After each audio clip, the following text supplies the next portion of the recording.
Hello everyone, welcome to my another day vlog.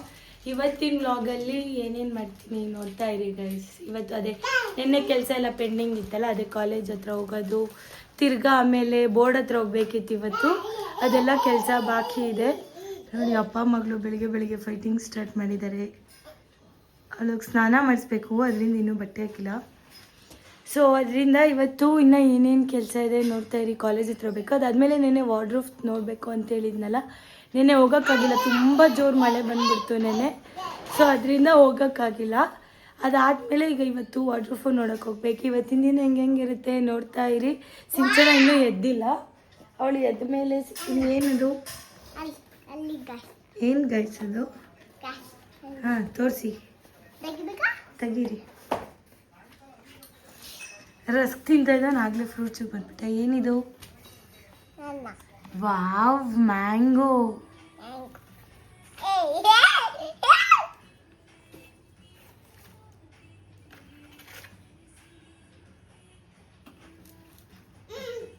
ಏನದು? ಅಷ್ಟೇ, mango.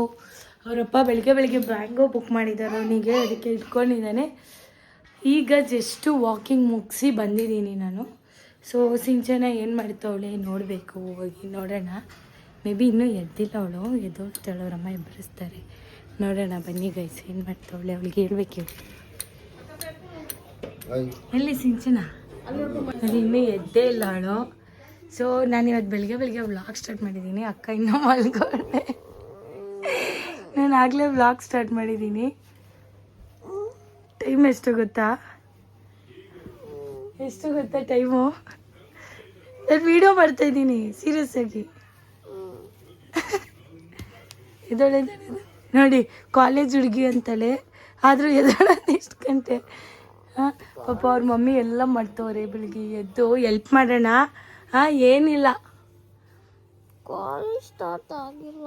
College start ಆದಮೇಲೆ ಎದ್ದಳ್ತೀಯ. ನಾನು ಬೆಳಿಗ್ಗೆನೇ ಹೋಗಿ ವಾಕಿಂಗ್ ಎಲ್ಲ ಮುಗಿಸ್ಕೊಂಡು ಅವನು ಬಂದಿದ್ದ ವಾಕಿಂಗ್. ಹೌದಾ? ಹಾಂ, ಓಕೆ. ಅವಳು ಎದ್ದ ಮೇಲೆ ಸಿಗ್ತೀನಿ ಗಾಯ್ಸ್, ಅಷ್ಟೇ. ಟಾಟಾ. ಅದೇ ಕಾಲೇಜ್ ಹತ್ರ ಬೇಕು ಇವತ್ತು, ಅಲ್ಲಿ ಹೋಗ್ಬೇಕು. ಏನು ಮಾಡ್ಬೇಕು ಇವತ್ತು? ಶೂ ಎಕ್ಸ್ಚೇಂಜ್ ಮಾಡಬೇಕು ಇವತ್ತು. ಇನ್ನೂ ಮೇಲಕ್ಕೆ ಎದ್ದಿಲ್ಲ, ಶೂ ಎಕ್ಸ್ಚೇಂಜ್ ಅಂತ ಇದೆ. ನೆನ್ನೆ ಮಳೆ ಬಂತು, ಅದರಿಂದ ಮಾಡೋಕ್ಕಾಗಿಲ್ಲ. ಸೊ ಇವತ್ತು ಮಾಡೋಣ ಅಂತ. ಇನ್ನೂ ಎಷ್ಟೊತ್ತಾಗುತ್ತೆ ಎದ್ದೇಳೋದು?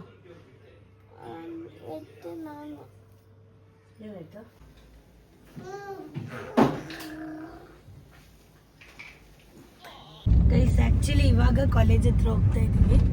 ಸಿಂಚನ ಬಂದಿಲ್ಲ ಇವತ್ತು. ಸಿಂಚನ ಅವ್ರ ಅಜ್ಜಿನೇನು ಹಾಸ್ಪಿಟ್ಲಿಗೆ ಕರ್ಕೊಂಡು ಬೇಕಿತ್ತಂತೆ. ಸೊ ಅದರಿಂದ ಸಿಂಚನ ಬಂದಿಲ್ಲ. ನಾವು ಹೋಗ್ತಾ ಇರೋದು ನಮ್ಮ ಮನೆಯವರು ಮತ್ತು ವಿಹಾನ್. ಹಲೋ, ಹಾಯ್ ಮಾಡು. ಮುಳ್ಸ್ಕೊಂಡಿದ್ದಾನೆ ಗೈಸ್, ಇವಾಗಷ್ಟೇ ಬೈದೆ ಅವನಿಗೆ. ಸೊ ಅದರಿಂದ ಮುಳ್ಸ್ಕೊಂಡು ಹಾಯ್ ಮೇಡಮ್ ಮಗಲಿ, ಹಾಯ್.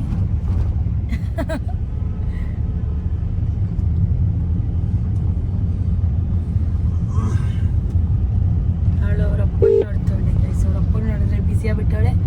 ಓಕೆ, ಇವಾಗ ನಾನು ಕಾಲೇಜ್ ಹತ್ರ ಹೋಗಿ ಲೆಟರ್ ಕಲೆಕ್ಟ್ ಮಾಡಿಕೊಂಡು ಬೋರ್ಡ್ ಹತ್ರ ಹೋಗ್ಬೇಕಂತೆ. ನಿಮಗೆ ಕಾಲೇಜ್ ಹತ್ರ ಹೋಗಿ ಲೆಟರ್ ಕಲೆಕ್ಟ್ ಮಾಡ್ಕೊಂಡು ಸಿಗ್ತೀನಿ ಗೈಸ್. ಆ್ಯಕ್ಚುಲಿ ಏನು ಗೊತ್ತಾ, ಈಗ ಹೋಗಿದ್ದೆ ಕಾಲೇಜ್ ಹತ್ರ, ಮತ್ತೆ ಅದೇ ಪ್ರಾಬ್ಲಮ್. ನಿನ್ನೆ ಏನು ಹೇಳಿದ್ರು, ಮೊನ್ನೆ ಎಲ್ಲ ಏನು ಹೇಳಿದ್ರು, ಅದೇ ಪ್ರಾಬ್ಲಮ್. ಏನು ಅಂದರೆ ತಿರ್ಗಾ ಇವಾಗ ಯೂನಿವರ್ಸಿಟಿ ಹತ್ರ ಹೋಗೋಕ್ಕೆ ಲೆಟ್ರು ಕೊಡ್ತೀನಿ ಅಂದರು. ಈಗಾಗಲೇ ಏನು ಹೇಳ್ತವ್ರೆ, ಯೂನಿವರ್ಸಿಟಿ ಹತ್ರ ಬೇರೆ ಟೀಚರ್ಸ್ ಹೋಗ್ಬೇಕಿತ್ತಂತೆ ಕಾಲೇಜ್ ಅವರೇ. ಬಟ್ ಈಗ ಬಂದಿರೋರ್ಗೆ ಯಾರಿಗೂ ಗೊತ್ತಿಲ್ಲ, ನೀವೇ ಹೋಗ್ಬಿಡಿ ಅಂತಾರೆ. ನಾನೇನು PhD ಮಾಡಿದ್ದೀನಿ ಆಫೀಸ್ ವರ್ಕಲ್ಲಿ. ಸೊ ಸರಿ ಅಂದ್ಬಿಟ್ಟು ಈಗ ಮತ್ತೆ ಅಲ್ಲೋಗಿ ಅಲ್ಲಿ ವಿಚಾರಿಸ್ಕೊಂಡು ತಿರ್ಗಾ ಈ ಕಾಲೇಜ್ ಹತ್ರ ಬಂದು ಲೆಟ್ರ್ ಇಸ್ಕೊಂಡು ತಿರ್ಗಾ ಹೋಗ್ಬೇಕಂತೆ. ಏನಿಲ್ಲ ಅಂದರೂ 1 ವೀಕಿಂದ ಇದನ್ನೇ ಮಾಡ್ತಾ ಇದ್ದಾರೆ. ನನಗಂತೂ ನಿಜ ಸಾಕಾಗೋಗ್ಬಿಟ್ಟಿದೆ ಅಷ್ಟೇ ಗೈಸ್. ಇವಾಗ ಮತ್ತೆ ಈಗ ಯೂನಿವರ್ಸಿಟಿ ಹತ್ರ ಹೋಗ್ತಾ ಇದ್ದೀನಿ. ಇಲ್ಲಿಂದ ಅರೌಂಡ್ 20 ಮಿನಿಟ್ಸ್ ಇದೆ. ಹೋಗಿ ಮತ್ತೆ ಅಲ್ಲಿ ಏನು ಹೇಳ್ತಾರೆ ಅಲ್ಲಿ ನೋಡಬೇಕಪ್ಪ. ನಿಜ ಎಷ್ಟೋ ಮಕ್ಳುಗಳು ಓದೋದು ನಿಲ್ಸೋದು ಇದರಿಂದನೇ ಅಂತ ಗೊತ್ತಾಗುತ್ತೆ. ಕರೆಕ್ಟಾಗಿ ಒಂದು ಎಲ್ಲ ಫಾರ್ಮೇಟಲ್ಲಿ ನಡೆದ್ರೆ ಎಲ್ಲ ಮಕ್ಳಿಗೂ ಓದೋ ಇಂಟ್ರೆಸ್ಟ್ ಇರುತ್ತೆ. ಇದು ಹೆಂಗಾಗುತ್ತೆ ಅಂದರೆ ಕಾಲೇಜವರೇ ಬೇಜಾರು ಮಾಡಿಬಿಡ್ತಾರೆ ಮಕ್ಳುಗಳಿಗೆ. ಈಗ ನಾನಾದರೆ ಅಟ್ಲೀಸ್ಟು ಕಾಲೇಜ್ ಇಲ್ಲ ಏನಿಲ್ಲ, ಹಂಗೆ ಬರೀ ಓದ್ಕೊಂಡು ಬರೀತಾರೋ. ನನಗೆ ಇಷ್ಟು ಹೆಡ್ಡೇಕ್ ಅಂದರೆ ಇನ್ನು ಪಾಪ ರೆಗ್ಯುಲರಾಗಿ ಹೋಗೋ ಕಾಲೇಜ್ ಸ್ಟೂಡೆಂಟ್ಸಿಗೆ ಅವ್ರು ರೆಗ್ಯುಲರಾಗಿ ಕಾಲೇಜ್ಗೆ ಹೋಗಿ ಅಟೆಂಡು ಮಾಡಬೇಕು, ಅದ್ರ ಜೊತೆಗೆ ಈ ಹೆಡ್ಡೇಕೆಲ್ಲ ನೋಡಬೇಕು. ತುಂಬ ರಿಸ್ಕ್ ಇದೆ. ನಾನು ನಿಜ ಇನ್ನೂ ಮುಂದಕ್ಕೆ ಓದೋಣ ಅಂದ್ಕೊಂಡಿದ್ದೆ. ಇವ್ರು ಕೊಡೋ ಫ್ರಸ್ಟ್ರೇಷನ್ಗೆ ಸೀರಿಯಸ್ ಆಗಿ ಸ್ಟಾಪ್ ಮಾಡಿಬಿಡೋಣ ಅನ್ನೋ ಮಟ್ಟಿಗೆ ಆಗ್ಬಿಟ್ಟಿದ್ದೀನಿ ಗೈಸ್. ಆ್ಯಕ್ಚುಲಿ ಇವಾಗ ಬೋರ್ಡ್ ಹತ್ರ ಬಂದಿದ್ದೆ. ಏನು ಗೊತ್ತಾ, ಇಲ್ಲೇನು ಹೇಳ್ತಾ ಇದ್ದಾರೆ, ನೀವು ಸ್ಟೂಡೆಂಟ್ಸ್ ಬರೋಂಗಿಲ್ಲ, ಟೀಚರ್ಸ್ ಬರಬೇಕು ಅಂತ. ಅಲ್ಲಿ ಕಾಲೇಜಲ್ಲಿ ಏನು ಹೇಳಿದ್ರು, ಬಬಲಿಂಗ್ ಮಿಸ್ಟೇಕ್ ಇದೆ ನಿಮ್ಮ ಪೇಪರ್ಸಲ್ಲಿ, ಹೋಗಿ ನೀವು ಏನೋ ಅದು 1000 ಪೇ ಮಾಡಬೇಕು, ಇಲ್ಲ 2000 3000 ಬೇಕಾದರೂ ಆಗ್ಬೋದು ಅಂತ ಹೇಳಿದ್ರು. ಇಲ್ಲಿ ಬಂದು ಕೇಳಿದ್ರೆ ಬಬಲಿಂಗ್ ರಾಂಗ್ ಇಲ್ಲ, ನಿಮ್ಮದು ಮಿಸ್ಟೇಕ್ ಏನಿಲ್ಲ, 1 ಪೇಪರ್ ಮಿಸ್ ಆಗಿದೆ, ಅದಕ್ಕೆ ಏನು ಮಾಡಬೇಕು, ಕಾಲೇಜವ್ರು ಬಂದು ಲೆಟರ್ ಕೊಡಬೇಕು ಅಂತ ಹೇಳಿದ್ರು. ಅದು ಏನಂತಾನೆ ಗೊತ್ತಾಗ್ತಿಲ್ಲ. ಅವ್ರು ಏನಂತ ಇದ್ದಾರೆ ಅಂದರೆ, ಸ್ಟೂಡೆಂಟ್ಸ್ ಬೋರ್ಡ್ ಹತ್ರ ಬರೋಂಗೇ ಇಲ್ಲ, ಅದು ಬರಬೇಕು ಅಂದರೆ ಸ್ಟೂಡೆಂಟ್ಸ್ ಏನಾದರೂ ಮಿಸ್ಟೇಕ್ ಮಾಡಿದರೆ ಪೇಪರಲ್ಲಿ ಅವಾಗ ಬರಬೇಕಾಗತ್ತಂತೆ, ಇಲ್ಲ ಅಂದರೆ ಬರೋಂಗೇನಿಲ್ಲ ಅಂತ ಅವ್ರು ಹೇಳಿದ್ರು. ಏನಂತ ಗೊತ್ತಿಲ್ಲ ಸರ್, ಬರೀ ಪ್ರಾಬ್ಲಮ್. ಕಾಲೇಜವ್ರಂತೂ ಏನೂ ರೆಸ್ಪಾನ್ಸಿಬಿಲಿಟೀಸ್ ತಗೊಳ್ಳಲ್ಲ. ಇನ್ಫ್ಯಾಕ್ಟ್ ಬೋರ್ಡ್ ಹತ್ರ ಅವ್ರು ಬರೋದೇ ಇಲ್ಲ. ಇಲ್ಲಿ ಬೋರ್ಡ್ ಹತ್ರ ಬಂದರೆ ಟ್ರಸ್ಟ್ ಮೀ, ಯಾರಂದ್ರೆ ಯಾರು ಕರೆಕ್ಟಾಗಿ ರೆಸ್ಪಾಂಡ್ ಕರೆಕ್ಟಾಗಿ ಮಾಡಲ್ಲ. ಹೆಂಗ್ ಮಾತಾಡ್ತಾರೆ ಅಂದರೆ, ನೀವು ಅಲ್ಲಿ ಹೋಗಿ ನಿಂತ್ಕೊಂಡಿದ್ದೀರ ಅಂದ್ರೂ ಕೇರೇ ಮಾಡಲ್ಲ ಅವರು. ಇರು ಸ್ಟೂಡೆಂಟ್ಸ್ ಯಾರೋ ಬಂದಿದ್ದಾರೆ ಕೇಳೋಣ, ಇಲ್ಲ ಎಕ್ಸ್ಕ್ಯೂಸ್ ಮೀ ಅಂತ ಕೇಳಿದ್ರು ಮೂತಿ ತಿರುಗಿಸ್ಕೊಂಡು ಹೋಗ್ತಾರೆ. ಇನ್ನು ಕೆಲವರು ಪಾಪ ಕರೆಕ್ಟಾಗಿ ರೆಸ್ಪಾಂಡ್ ಮಾಡಿದ್ರು, ಅಲ್ಲೂ ಏನು ನೆಟ್ವರ್ಕ್ ಇಶ್ಯೂ ಅದು ಇದು ಅಂತ ವೆಯ್ಟ್ ಮಾಡಿಸಿದ್ರು. ಏನಿಲ್ಲ ಅಂದರೂ 1.5 ಅವರಿಂದ 2 ಅವರ್ಸ್ ಇರೋದಿಲ್ಲಿ. ಇಲ್ಲೂ ಕರೆಕ್ಟಾಗಿ ಕೆಲಸ ಆಗಲಿಲ್ಲ. ಅವ್ರೇನು ಹೇಳಿದ್ರು, ಪೇಪರ್ ಮಿಸ್ ಆಗಿದೆ, ಇದು ನಿನ್ನ ಫಾಲ್ಟ್ ಅಲ್ಲ, ಕಾಲೇಜ್ ಹತ್ರ ಹೋಗಿ ಅವ್ರನ್ನೇ ಕಳಿಸಿ ಅಂತ ಹೇಳಿದ್ದಾರೆ. ಈಗ ತಿರ್ಗಾ ಕಾಲೇಜಲ್ಲಿ ಏನು ಹೇಳ್ತಾರೆ ನೋಡಬೇಕು. ನಿಜವಾಗ್ಲೂ ಡೈಲಿ ಕಾಲೇಜ್ ಓಡಾಡಿ ಸಾಕಾಗಿ ಹೋಗಿದೆ. ಇವತ್ತು ಬಿಡಿ ನಮ್ಮ ಮನೆಯವರಿದ್ರು ಬೋರ್ಡ್ ಹತ್ರ ಹೋಗ್ಬೇಕು ಅಂತ ಅವ್ರನ್ನ ಕರ್ಕೊಂಡ್ಬಂದಿದ್ದೆ. ಈಗ ಡೈಲಿ ಕಾಲೇಜ್ ಹತ್ರನೇ ಆಗಲಿ ಡೈಲಿ ಹೋಗಿ ಬರಬೇಕಾಗತ್ತೆ. ಪಾಪುನ ಇಟ್ಕೊಂಡು, ಕೆಲವುದವಳಿಗೆ ಸ್ಲೀಪಿಂಗ್ ಟೈಮ್ ಇರುತ್ತೆ, ಅವೆಲ್ಲ ಏನಿಲ್ಲ, ಡೈಲಿ ಓಡಾಡ್ತಿದ್ದೀನಿ, ಆದರೂ ಪ್ರಾಬ್ಲಮ್ ಸಾಲ್ವ್ ಆಗಿಲ್ಲ. ಸೀರಿಯಸ್ಲಿ ಮುಂದಕ್ಕೆ ಓದಲೇಬಾರ್ದು ಅನ್ಸ್ಬಿಟ್ಟೈತೆ. ಏನೋ ಓದೋಣ ಏನೋ ಮಾಡೋಣ ಅನ್ಕೋತೀವಿ, ಅಷ್ಟರಲ್ಲಿ ಇದೆಲ್ಲ ಪ್ರಾಬ್ಲಮ್ಸ್ಗಳು. ಇದು ಆಲ್ರೆಡಿ 2nd ಟೈಮ್ ಆಯ್ತಿರೋದು. ಏನಕ್ಕೆ ಅಂದರೆ ನೆಗ್ಲಿಜೆನ್ಸಿ ಆಫ್ ಕಾಲೇಜ್ ಅವ್ರು ಈ ಥರ ನೆಗ್ಲೆಕ್ಟ್ ಮಾಡಿನೇ ಈ ಥರ ಆಗ್ತಾ ಇರೋದು. ಸೊ ಎಲ್ರಿಗೂ ನಾನು ಮತ್ತೆ ಹೇಳ್ತಾ ಇದ್ದೀನಿ, ಕಾಲೇಜಿಗೆ ಸೇರ್ಕೋಬೇಕಾದ್ರೆ ದಯವಿಟ್ಟು ನೋಡ್ಕೊಂಡು ಸೇರ್ಕೊಳ್ಳಿ. ನೀವೇನೇ ಮಾಡಿದ್ರು ಸೀರಿಯಸ್ ಆಗಿ ಕಾಲೇಜ್ ಮೇಲೆ ಜಿಗುಪ್ಸೆ ಬಂದ್ಬಿಡ್ಬೇಕು, ಆ ಥರ ಮಾಡಿಬಿಡ್ತಾರೆ ಲಾಸ್ಟಿಗೆ. ಸ್ವಲ್ಪ ನೋಡ್ಕೊಂಡು ಜಾಯ್ನ್ ಆಗಿ ಅಷ್ಟೇ ಗೈಸ್. ಈಗ ಕಾಲೇಜ್ ಹತ್ರ ಹೋಗಿ ಅಲ್ಲಿ ಅವ್ರು ಏನು ತಿರ್ಗಾ ಹೇಳ್ತಾರೆ ಕೇಳಿ ಹೇಳ್ತೀನಿ ಅಷ್ಟೇ. ಇದೇ ನಡೀತಾ ಇರುತ್ತೆ. ಒಂದು 3-4 ಡೇಸ್ ಇದೆ, ಆದರೆ ಬೈಕೋಬೇಡಿ. ಇದ್ರದ್ದು ಎಲ್ಲ ಸಾರ್ಟ್ ಔಟ್ ಆದಮೇಲೆ ಮತ್ತೆ ಡಿಫ್ರೆಂಟ್ ಬ್ಲಾಗ್ಸ್ಗಳು ನಾನು ಸಿಂಚನ ಮಾಡಬೇಕು ಅಂತ ಪ್ಲ್ಯಾನ್ ಮಾಡ್ತಾಯಿದ್ದೀವಿ. ಮಾಡಿ ಆದಷ್ಟು ಬೇಗ ಮಾಡ್ತೀವಿ. Until then guys. Actually petrol ಹಾಕಕ್ಕೆ ನಿಲ್ಸಿದ್ದಾರೆ. ಪೆಟ್ರೋಲ್ ರೇಟೇ ಫುಲ್ ಜಾಸ್ತಿ ಆಗೋಗ್ಬಿಟ್ಟಿದೆ. ಆಲ್ಮೋಸ್ಟ್ ಎಲ್ಲದ್ರದ್ದು ರೇಟ್ ಜಾಸ್ತಿ ಆಗಿದೆ. Hello madam. ಏಯ್ ಏಯ್ ಏಯ್ ಏಯ್ ಏಯ್ ಏಯ್ ಏಯ್ ಫೋನೇ ಬೀಳೋ ರೇಂಜ್ ಕೊಡಲ್ಲ.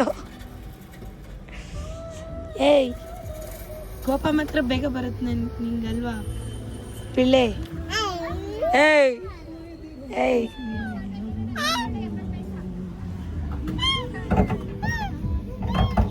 20 ಲೀಟ್ರು.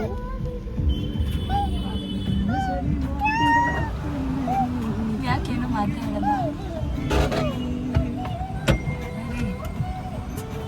ನೀವು ಯಾಕೇನು ಮಾತಾಡಲ್ಲ? ಆಮೇಲೆ ಏನು ಅನ್ಕೋತಾರೆ ಗೊತ್ತಾ ಜನ, ಅವ್ರ ಹಸ್ಬೆಂಡ್ಗೆ ಇಷ್ಟ ಇಲ್ಲ ವ್ಲಾಗ್ ಮಾಡಕ್ಕೆ. ಆದ್ರೂ ಇರು ಒಂದು ನಿಮಿಷ.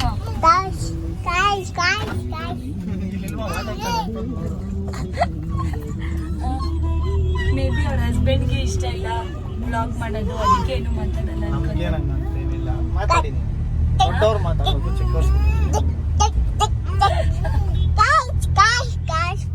ಆಕ್ಚುಲಿ ಅವ್ರಿಗೆ ಏನ್ ಗೊತ್ತಾ, ಕ್ಯಾಮ್ರಾ ವ್ಲಾಗ್ ಅಂತಲ್ಲ, ನಾರ್ಮಲ್ ನಾವು ಫೋಟೋ ಅಂತ ತೆಗೆದ್ರೂ ಅವ್ರ ಮುಖದಲ್ಲಿ ಸ್ಮೈಲ್ ಹಂಗೆ ಹೋಗ್ಬಿಡುತ್ತೆ.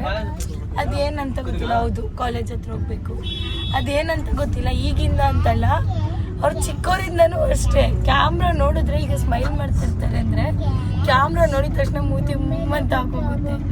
ತುಂಬ ಟೈಮ್ ಫೋಟೋ ಶೂಟ್ ಮಾಡಿಸೋ ಟೈಮಲ್ಲೂ ಅಷ್ಟೇ, ಮತ್ತು ಅವಳ ಬರ್ಡೇಗೆ ಫೋಟೋಗ್ರಾಫರ್ ಬಂದಿದ್ರು, ಅವರು ಅಷ್ಟೇ ಅದೇ ಹೇಳ್ತಾಯಿದ್ರು, ಸರ್ ಯಾಕೆ ನೀವು ಮಿಕ್ಕಿ ಟೈಮಲ್ಲಿ ನಗ್ತಾ ಇರ್ತೀರಾ, ಕ್ಯಾಮ್ರಾ ಓಪನ್ ಮಾಡಿದ ತಕ್ಷಣ ಅಂತ ಇರ್ತೀರಲ್ಲ ಅಂತ. ಅವಾಗಿಂದ ಹಾಗೆ. ಏನು ಅನ್ನಿಸ್ತಾ ಇದೆ ರೀ, ಕಾಲೇಜ್ ಈ ಥರ ಇಶ್ಯೂ ನಡೀತಾನೆ ಇದೆ, 6 months ನಡೀತಾ ಇದೆ, ಬಟ್ 1 week ಓಡಾಡ್ತಾನೆ ಇದ್ದೀವಿ. ನೋಡ್ಕೊಂಡು ಸೇರ್ಕೋಬೇಕಾಯ್ತು. ಹಾಂ, ನೋಡ್ಕೊಂಡು ಸೇರ್ಕೋಬೇಕಾಯ್ತು. ಬಟ್ ಈಗ ಸೇರ್ಕೊಂಡ್ಬಿಟ್ಟಿದ್ದೀನಲ್ಲ, ಕಾಲೇಜ್ ಬಗ್ಗೆ ಏನು ಅನ್ಸಿದ್ವಿ, ಏನು ಮಾಡೋಕ್ಕಾಗಲ್ಲ, ಅನುಭವಿಸ್ಬೇಕು ಅಷ್ಟೇ. ಅನ್ಭವಿಸ್ಬೇಕು ಗೈಸ್. ಆ್ಯಕ್ಚುಲಿ ನಿಜ ಎಷ್ಟೊತ್ತಿಗೆ BCom ಮುಗಿದ್ಬಿಡುತ್ತೋ, ಈ ಕಾಲೇಜ್ ಎಷ್ಟೊತ್ತಿಗೆ ಬಿಟ್ಟು ಹೋಗ್ಬಿಡ್ತೀನೋ ಅನ್ನೋ ಮಟ್ಟಿಗೆ ಫೀಲ್ ಆಗ್ತಾ ಇದೆ. 10th ಸೀರಿಯಸ್ ಆಗಿ ಇಷ್ಟೊಂದೆಲ್ಲ ಇದಾಗಿರಲಿಲ್ಲ. PU ಕಾಲೇಜಲ್ಲೂ ಸುಮ್ಮನೆ ಸುಳ್ಳು ಹೇಳ್ಬಾರ್ದು, ಪಾಪ ಒಂದು ದಿನ ಏನು ಪ್ರಾಬ್ಲಮ್ ಆಗಿರಲಿಲ್ಲ. ಇದು ಒಂದು ಕಾಲೇಜೇ ಇನ್ಫ್ಯಾಕ್ಟ್ ನಂಬಿದ್ರೆ ನಂಬಿ ಬಿಟ್ಟರೆ ಬಿಡಿ, ಫಸ್ಟ್ ಸೆಮ್ಮಿಂದ ಪ್ರಾಬ್ಲಮ್ ಆಗ್ತಾ ಇದೆ. ಇದು ಆಲ್ರೆಡಿ 6th ಸೆಮ್, ಫಸ್ಟ್ ಸೆಮ್ಮಿಂದಲೂ ಏನಾದರೂ ಒಂದು ಇಶ್ಯೂ ಇರುತ್ತೆ.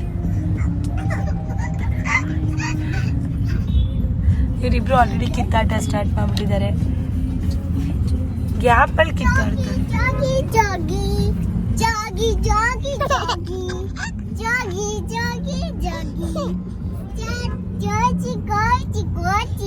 ಗೋವಿಂದ ಹರಿ ಗೋವಿಂದ ಹೇಳಿ, ಗೋವಿಂದ ಹರಿ ಗೋವಿಂದ. ಆ್ಯಕ್ಚುಲಿ ನೆನ್ನೆ ತೋರಿಸಿದ್ಲಲ್ಲ ಸಿಂಚನ, ಇನ್ನೂ ರಶ್ ಇದೆ ನೋಡಿ.